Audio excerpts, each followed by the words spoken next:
Untuk dimuliakan Allah tidak perlu kita berpenampilan.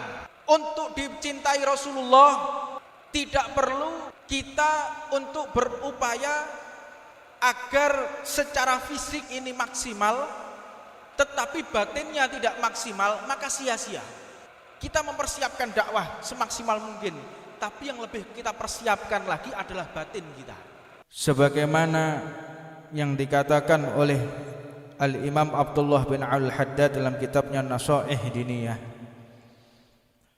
seseorang yang terpenting di dalam hidup ini adalah sholat. Tidak ada yang lebih penting seperti sholat. Maka di bulan ini, bulan Rajab ini bulan yang paling membahagiakan hati Nabi Muhammad. Juga dikatakan Yaumul Huzun. Ketika dikatakan Yaumul Huzun, ini yang dimaksud adalah hari kesedihan. Sedih bagi hati Nabi Muhammad. Apa sebab? Karena di tahun ini, hari-hari ini, beliau ditinggalkan dua orang yang membela di jalan Allah. Yang pertama adalah paman beliau, dan yang kedua adalah istri beliau, Sayyidatina Khadijah Al-Kubra. Beliau ditinggal dengan orang yang paling terdepan untuk membela Rasulullah SAW. Maka peristiwa Isra wal Mi'raj diantaranya adalah untuk menghibur hati Nabi Muhammad, yaitu bertemu dengan Allah Subhanahu wa Ta'ala. Ketika bertemu dengan Allah, ini Nabi Muhammad dipersiapkan yang luar biasa. Jadi kalau kita berpikir secara panca indera, Nabi Muhammad ini akan mengalami perjalanan yang sangat dahsyat sekali. Sebab Nabi Muhammad ini akan mengendarai kendaraan yang kecepatannya luar biasa. Rasulullah tatkala mau berangkat itu dipersiapkan oleh Allah Subhanahu wa Ta'ala melalui malaikat Jibril. Yang pertama yaitu dibelah dada Nabi Muhammad. Dibelah dada Rasulullah untuk dibersihkan.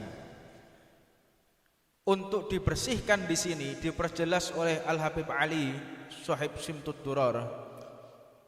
Beliau mengatakan walakinnahu zaduhu tuhran ala tuhrin.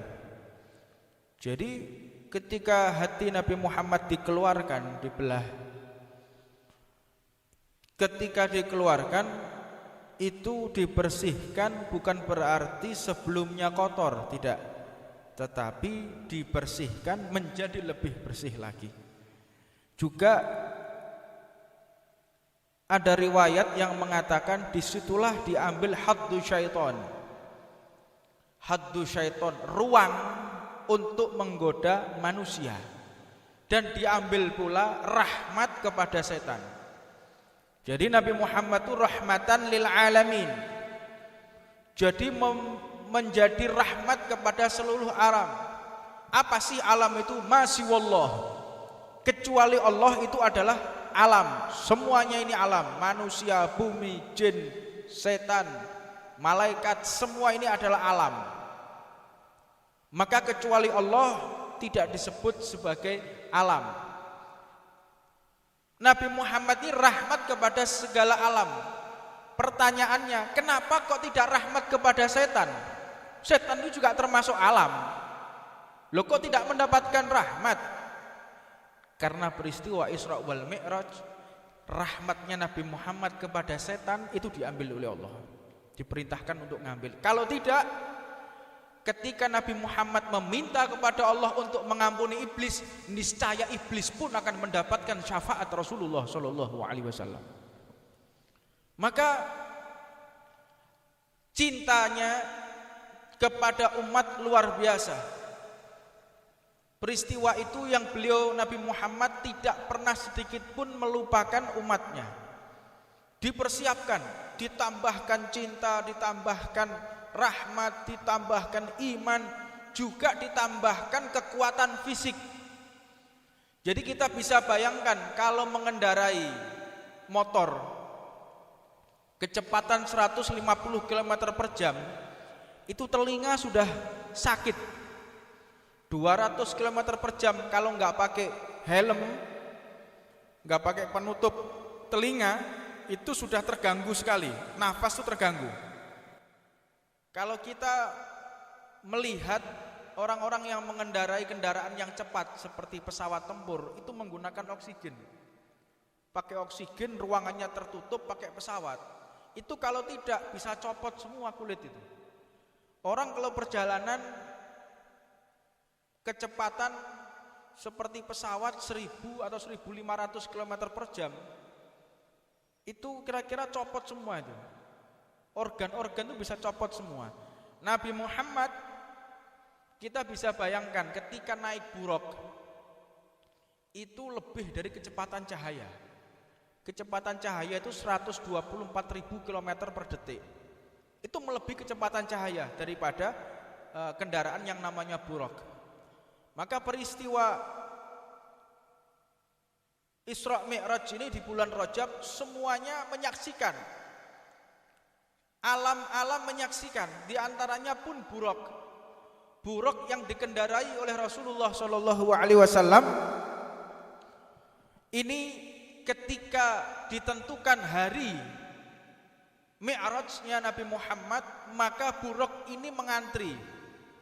Buruk ini mengantri ibarat seperti kita melihat ladang sawah yang tidak ada ujungnya. Jadi buruk itu berjejer.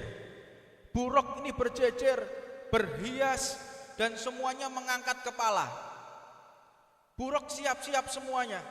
Untuk apa? Agar mendapatkan kesempatan ditunggangi oleh Rasulullah Shallallahu alaihi wasallam. Buruk ini semua siap. Semuanya mengangkat kepalanya agar menjadi tunggangan Nabi Muhammad. Maka dilihat ada satu buruk. Buruk ini justru tidak mengangkat kepalanya, tetapi malah ke bawah.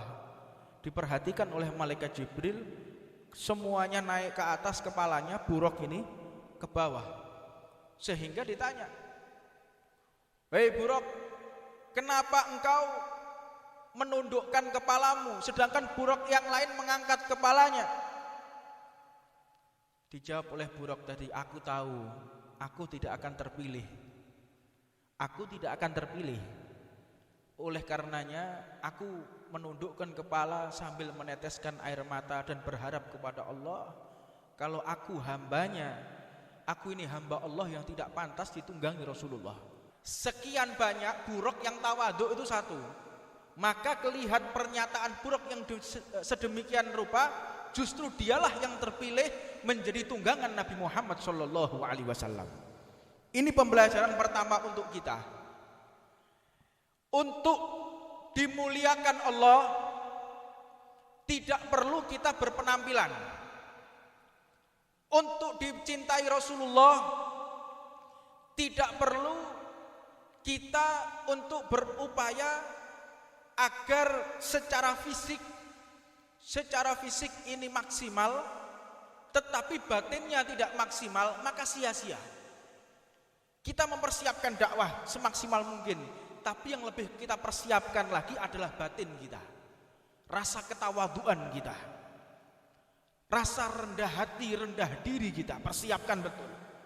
Jangan sampai kita ingin sum'ah, gila popularitas, ingin mendapatkan pujian orang, jangan sampai seperti itu, sia-sia.